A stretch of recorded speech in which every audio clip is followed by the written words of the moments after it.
Every day, We would wake up and it would be, the list would be endless. I think it was important not to agonize over anything because some things, if you're not feeling Easier said than that. you get better at making those quicker decisions. But it became a full-time job. It's important to embrace a challenge such as this and liberate yourself, reinvent yourself. When we got the bill, when we got the quote, it was like, how many thousands? Hello and welcome back to our channel. As you probably know, this is our channel on all things moving abroad.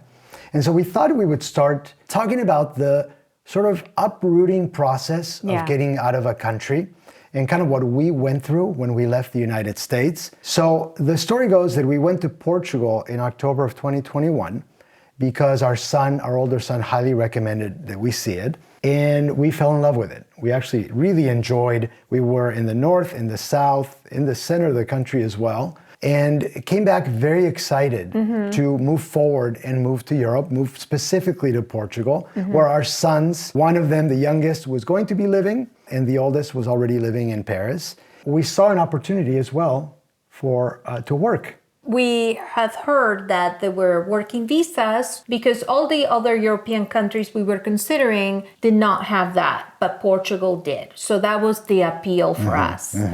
So we put things in motion when we came back from the vacation. So once a decision was made, first order of business, put the house on the market. So it took a little bit of time finding the right agent, somebody that really fit our specific needs and the kind of energy interaction that we wanted. And then we had to get the house ready for the market. Now, what did that take? I don't recall. I just want to clarify, we are the type of people who keep up with the house. Like our house was in perfect condition, but even then it takes a lot of work because you accumulate things and you make your house comfortable for yourself. There was nothing major aesthetically to be done, but you need to get rid of a lot of stuff because it's got to be presentable. It's got to be it was presentable, but when you're selling a house, you want to make it as spacious as possible. So you have to edit things out, and you have to think of the person coming into the space. In the end, you're really good at that stuff. Of course, but that takes a little bit of time. And the other thing is we had a large property. We had a separate garage with storage.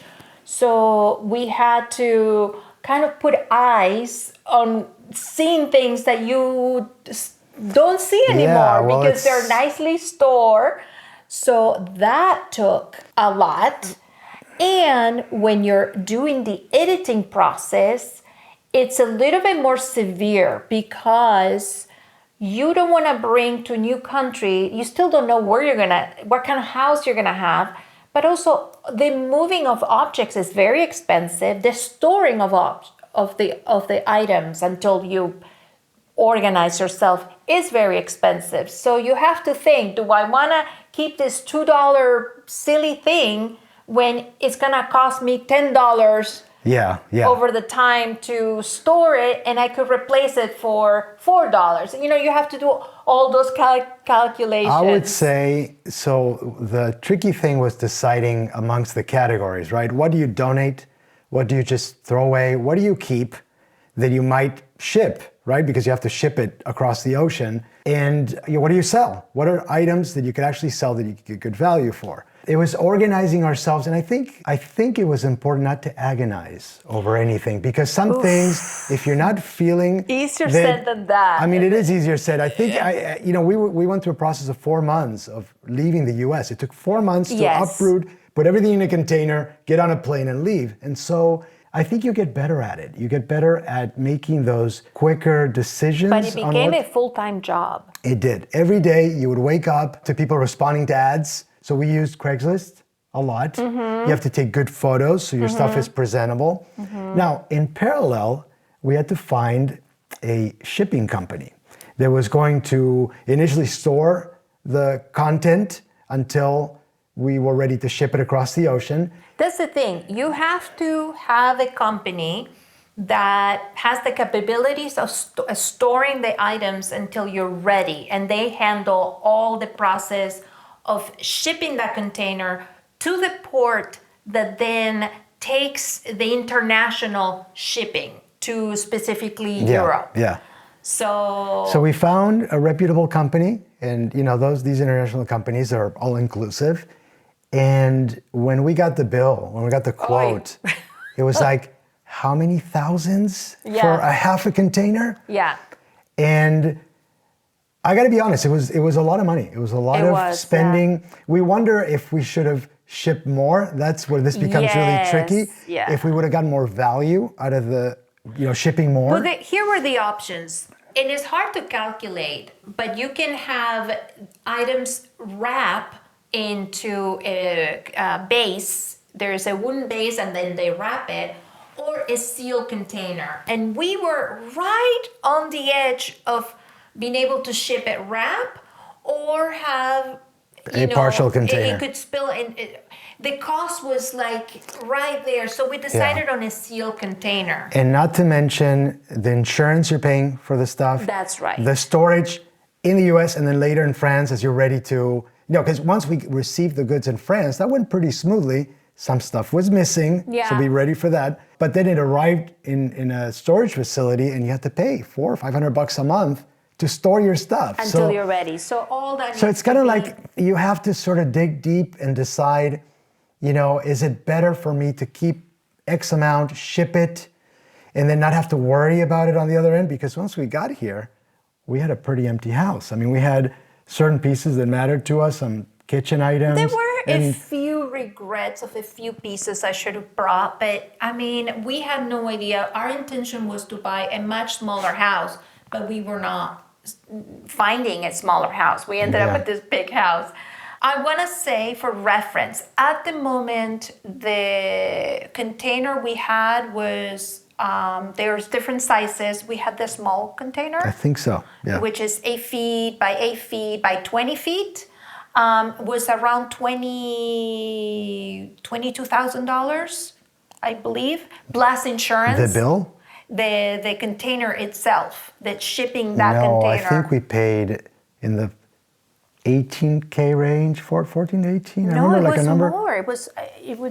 It was more. Okay, I'll try to dig up numbers and I'll put that in the description. And then all the you have the storage. insurance, and then you pay the storage in United States monthly. Yeah, and that, I mean, the stuff had to be held until we decided And they charge you that we wanted to live according in France. Yeah. Yeah. And thank God we did that, though. That was very clever what we did. Because if we had shipped to Portugal, oh my God, that would have been way more expensive too. Because we originally were going to go to Portugal, and then 3 months later we made a shift. Thank God our stuff was still in the United States in a storage, because we never shipped it to a port in Portugal, and we ended up shipping it to a port in France. And that's important. Yeah. So make sure you know where you're going so you could ship your stuff to the right location, obviously. I mean, the way we did things worked out great for us, because we went with the intention of being in Portugal.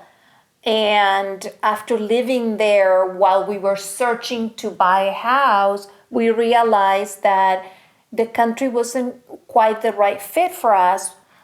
Aesthetically was beautiful. I think Portugal has the nicest people, but culturally it was a little too disorganized and too slow for our taste. So going back to mindset for leaving a country, I think you have to stay as calm as you can. There's going to be a lot going on. We didn't even mention paperwork that we had to do towards the tail end for our dog to be able to bring her with us. That's another video. That's a whole other topic.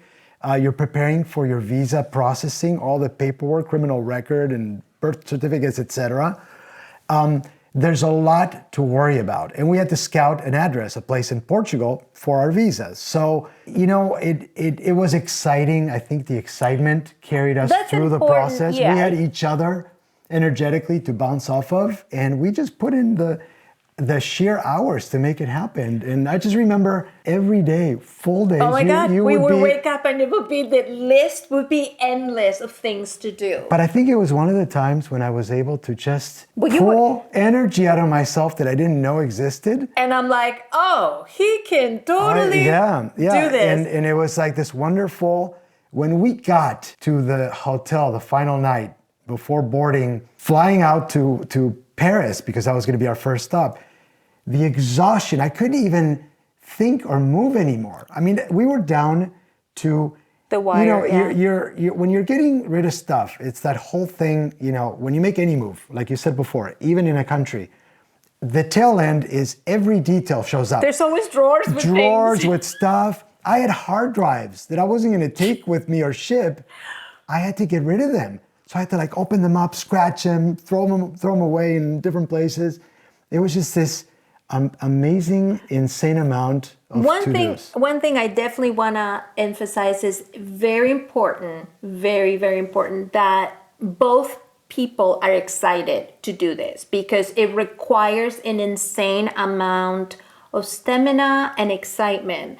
If one is in hesitation, that is going to create friction, and you cannot have that because it's not an easy process. It's exciting if you're both into it, but if a person is not 100% willing to go, that's a tough. problem. That's really tough. For that, I would recommend having conversations about where you are if you're having issues on your end. Sometimes the other partner can pull you up, and you can work through these issues. There are moments where you feel down. There are lows in the process, and it's not forever. It's part of the process. If you understand it's part of the process, you navigate it better. I mean, there is a lot to discuss, and some people are very attached to their home and their objects, and maybe the other person is not. And just making the other person wrong is not the way to go. It has to be more of an understanding and an opening, like, okay, this is a trigger for you, getting rid of stuff, but we have to get rid of stuff, and you have to have conversations. Okay, how could we make this better? How, for me, and I grieved the house for quite a long time. For me I have to be reassured that I'm leaving this beautiful home that was custom made for us, that he would be totally willing to replace it with another beautiful home. That was, your home was of utmost importance. It is still, home for me is so important. So the reassurance, of all that was important to me. Yeah. And also knowing that we were going to be nomads, moving from place to place, you were very understanding that I needed to always clean the place, wash sheets. So we had to always find Airbnbs that had washing machines. For me, that was important. That's for another video. That's all that happened afterwards. But the understanding and the support is constant. I think you have to anchor yourself back to the reasons why you're doing this. It's really important to you. It's a fun adventure. You're about to go somewhere else where you're going to discover and begin your new life. And we did. And that was a whole other chapter of hard work, but that's sort of the spice of life. And you need to sort of keep that very present. I think sitting quietly, we maintained a sitting practice. We've done this for many years. That helps to anchor you inside again, to relax around what's going on and not panic. And I think all that is useful because, again, we can't sugarcoat it. It's many months, at least it was for us, of uprooting, getting everything in order, getting rid of stuff, shipping it, yada, yada. It's a lot of work. It's a lot of work. And a constant reminder that this is a good exercise. We build this life, you accumulate things, and that was part of that, growing as a person and getting your house and raising a family and all that. But then you can get stagnant. So it's important to embrace a challenge such as this and liberate yourself and, kind of reinvent yourself by getting rid of your stuff, and you're going to acquire new stuff in a new space. And, there is such thing as energy movement about that. Yeah. Well, we closed the chapter. It's important to know that chapter, it felt like the ending of an era for us. Yeah. And it was exciting to know that we were about to start a new one. And that's refreshing, replenishing, nourishing. Yes, So- and we are doing, it's still not easy. We have been here 2.5 years, and we're still not Work in feeling, progress. work in progress. Yeah, And yeah. we'll fill you in step by step what's going on, not just with paperwork and all that, but emotionally, and so you can relate and feel supported if you embark on such a Many trip. more videos coming, Yeah. and I hope this was useful. We have started to do consulting with people, one-on-one, meaning the two of us with you as a person or a couple. And for us, it's an important aspect is we can provide a little bit of what most people don't talk about is the emotional support of Yes. doing such a thing. We want to support people foundationally, because if you don't have that right foundation, spiritually, energetically, emotionally, then not much can happen.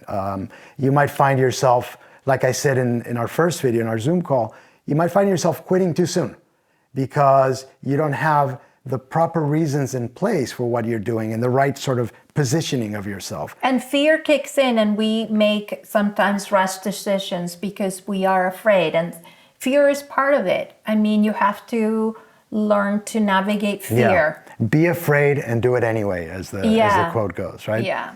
Anyway, if you're interested in a consultation, please reach out. I'll put the email in the description below. It's movingabroadjc@gmail.com. Drop us a line and we'll coordinate something. I hope this is exciting for you and that you keep coming back and check out what we have to share. Thanks for watching, and we'll see you next time.